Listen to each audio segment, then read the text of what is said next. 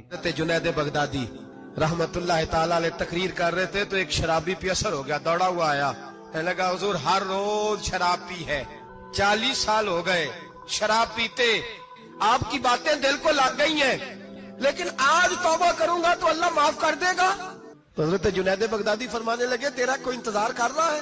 تو کہنے لگا حضور نشئیوں کا، شرابیوں کا کون انتظار کرتا ہے؟ کچھ زمانہ اماں انتظار کرتی تھی، اب سمجھ گئی وہ نہیں آئے گا۔ کون انتظار کرتا ہے؟ سمجھ گئی وہ نہیں آئے گا۔ کچھ عرصہ بیوی نے انتظار کیا، سمجھ گئی کسی نالی میں پڑا ہوگا نہیں آئے گا۔ بہن بھائی بال بچے انتظار کرنا چھوڑ گئے، اب میرا کوئی نہیں انتظار کر رہا۔ تو حضرت جنید بغدادی رو پڑے، فرمانے لگے نہیں، رب کی رحمت تیری توبہ کا ابھی بھی انتظار کر رہی ہے، خدا کا کرم تیری توبہ کا انتظار کر رہا ہے، آجا، دروازہ کھلا ہوا، لوٹ آیا۔ وہ شخص کہتا ہے جب بات سنی تو اللہ اکبر کہا، کپڑے پھٹ گئے، قدموں میں گرا، وضو کیا، غسل کیا، مسجد آیا، کہنے لگا یا اللہ تو واقعی راضی ہے، واقعی راضی ہے۔ تو فرماتے ہیں جب وہ رو رو کے یہ دعا کر رہا تھا تو مسجد کے ہر کونے سے آواز آنے لگی تو نے سچی توبہ کر لیا تو تیرا رب راضی ہو گیا ہے، ان کو پکڑ کے لاؤ۔ اور حضرت جنید نے یہ بات سیکھی کہاں سے؟ حضرت سیری سختی سے۔ حضرت سیری سختی آپ کے مرشد دے تو گزر رہے تھے گلی میں، ایک درخت کے نیچے رش بڑا تھا، درخت تھا تو لوگ وہاں کٹے تھے، رش تھا تو آپ نے کہا جنید پتہ تو کر یہاں کیا ہے؟ لوگوں نے کہا حضور ایک شرابی شراب کے نشے میں مست اول فول بول رہا ہے اور لوگ تماشا دیکھ رہے ہیں۔ حضرت گئے، چھڑی ہاتھ میں تھی، جوانوں سے کہا چلو نکلو بھاگو، سب لوگ چلے گئے۔ تو فرمایا جنید جا پیالے میں پانی لا۔ فرماتے میں پانی لایا تو حضرت نے اپنے ہاتھوں سے اس کا منہ دھو ڈالا۔ اللہ کرے ان کا کوئی منہ دھونے والا ہی آ جائے، اللہ کرے کوئی آئے جو ان کا منہ دھو ڈالے، یہ تو بیچارے اب الجھ گئے گناہ میں، کوئی آئے ان کا بازو تھامے، منہ دھو ڈالا، اور دھو کے نہ منہ، تو رب کریم کے ولی کی آنکھوں میں آنسو آئے اور کہنے لگے اے اللہ میں نے منہ اس لیے دھویا ہے کہ جتنے لوگ شراب کی بو سونگیں گے اس کے شرابی ہونے پہ گواہ بنیں گے، چلو اب منہ دھویا ہے کوئی بو تو نہیں نہ سونگے گا، اور لوگ تو گواہ نہ بنیں گے کہ شرابی ہے۔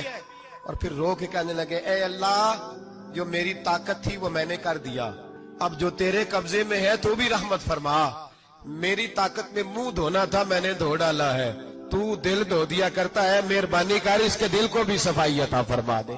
یہ کہہ کے چلے گئے۔ فرماتے حضرت جنید میں تہجد کا وضو کرا کے جناب سری سختی کو مسجد میں لے کے پہنچا تو وہ شرابی مجھ سے پہلے مسجد میں بیٹھا ہوا تھا اور آوازیں آ رہی تھی سری تو نے منہ دھویا تھا تو ہم نے دل بھی دھو ڈالا ہے، دھو ڈالا۔ امام بہقی نے دلائل کے اندر لکھا ہے، فرماتے ہیں نبی کریم صلی اللہ علیہ وسلم نے ان کی طرف دیکھا تو حضور کی مقدس آنکھیں آنسوؤں سے بھر گئی۔ حضور نے فرمایا ابو بصیر تیری تکلیف مجھے نظر آ رہی ہے پر میں نے وعدہ کیا ہوا، میں نے وعدہ، بھائی یہاں ڈٹ کے رہنا بڑا مشکل ہے، یہاں قائم رہنا بڑا کٹھن مرحلہ ہے، یہاں آزمائش کے موقع پر دین پر انہوں نے تو رکھا ہی نہیں، لوگ تانے دیتے ہیں باتیں کرتے ہیں، رکھا ہی نہیں، تو پھر ان کا بنتا ہے؟ حضور نے فرمایا تجھے جانا پڑے گا. صحابہ کہتے ہیں پورے مدینے میں ایسے تھا جیسے سوگ کا سما ہو. جب وہ دو سپاہی حضرت ابو بصیر کو پکڑ کے لے جا رہے تھے تو وہ پلٹ پلٹ کے پیچھے دیکھتے, پلٹ پلٹ, پیروں میں خون ہے, آنکھیں آنسوؤں سے بھری ہوئی. فرماتے ہیں جب وہ پلٹ رہے تھے تو مدینے کی گلیاں بھی رو رہی تھی. میرے نبی پاک جب وہ آنکھوں سے اوجھل ہو گئے تو حضور بیٹھ گئے زمین پہ. نبی پاک نے رونا شروع کر دی. فرمایا اللہ تو نے اس شخص کی مدد فرمانی ہے, اس پر کرم کرنا ہے, اللہ اس کا خیال فرمانا. اس کے لیے دعا کی. حضور روئے. حضرت ابو بصیر باہر نکلے تو وہ جو کافر تھے نا وہ کہنے لگے تو بڑا بنتا تھا ان کا, انہوں نے تجھے رکھا نہیں, تجھے رکھا بھی نہیں. تو حضرت ابو بصیر نے تھپڑ مارا منہ پہ. کہنے لگے میں وہ نہیں جو تھوڑی سی بات سے بدل جاؤں. ایمان, یقین اور استقامت کی دولت ملی ہوئی ہے. آپ فرمانے لگے میرا تو ایمان اور پختہ ہو گیا ہے کہ میرا نبی اپنے وعدوں کا بڑا پابند ہے, میرا رسول اپنے وعدوں کا بڑا پابند ہے. حضرت ابو بصیر کہتے ہیں مدینے کی سرحد گزر گئی تو میں نے کھینچی تلوار ان میں سے ایک سپاہی, اب آؤ میرے مقابلے میں جس نے آنا. ایک کو مارا, دوسرا بھاگ گیا. فرماتے اب میں مکے جا نہیں سکتا تھا, جاؤں گا تو وہ زیادہ ماریں گے. مدینے حضور نے قبول نہ فرمایا. فرماتے ایک جنگل میں جا کے العیس نام کی ایک بستی تھی, وہاں ڈیرا لگا لیا. دریا کے کنارے پانی پی لیتا, پتے کھا لیتا. تن تندور ہڈاں دا بالن تے اسی ہاواں نال تپایا. کپ کپ مکیاں پیڑے کیتے تے اتوں صبر پلے تھن لایا. تن دی ہانڈی تے من دا سالن اتے لون صبر دا پایا.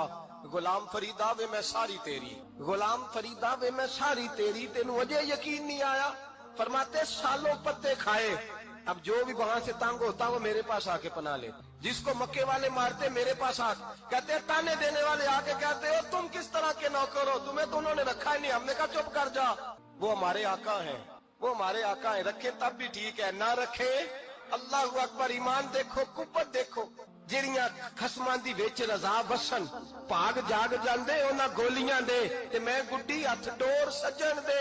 او جنج رکھے اونج رہنا, واجب نہیں جے وچ شریعت مندہ خسم نو کہنا. فرمایا بس ٹھیک ہے, جس طرح حضور راضی ویسے ہی ہم راضی. حضرت ابو بصیر رضی اللہ تعالیٰ عنہ کے پاس 300 صحابہ اکٹھے ہو, 300. حضرت ابو بصیر جب مدینے کی سرحد سے گزر رہے تھے نا تو نبی پاک نے ایک آواز دی تھی. فرمایا ابو بصیر ایک وقت آئے گا کہ میرا پیغام تجھ تک پہنچے گا, ایک ٹائم آئے گا. حضرت ابو بصیر سے جب کوئی کہتا نا کہ زندہ کس بات پہ ہو تو فرمانے لگے مصطفیٰ کے فرمان پہ بڑا یقین, بلاوا آئے گا, مجھے بلاوا, مجھے یقین ہے کہ مجھے بلاوا, بڑی امید ہے سرکار قدموں میں بلائیں گے. اور کرم کی جب نظر ہوگی مدینے, مجھے یقین ہے کہ مجھے بلاوا. حضرت ابو بصیر رضی اللہ تعالیٰ عنہ فرماتے ہیں کہ وقت گزرتا گیا, 300 لوگ اکٹھے ہو گئے. جب کوئی مسلمانوں کا قافلہ مکے کے پاس سے گزرتا تو مکے والے لوٹ لیتے تھے. حضور نے بھی اجازت دی مدینے والوں کو, اگر ان کا قافلہ کوئی آئے تمہیں بھی حملے کی اجازت ہے, کفر کا مال مال غنیمت ہے. حضرت ابو بصیر کہتے ہیں جب بھی ہمارے قریب سے وہ رستہ تھا شام کی طرف جانے کا, جب بھی کافر گزرتے ہم ان کے قافلے پکڑ لیتے, لوٹتے. ہم بھی ان کو اس طرح کی سزا دیتے جو مسلمانوں کو دیتے تھے. فرماتے ان کا جینا محال ہو گیا. ہاتھ باندھ کے نبی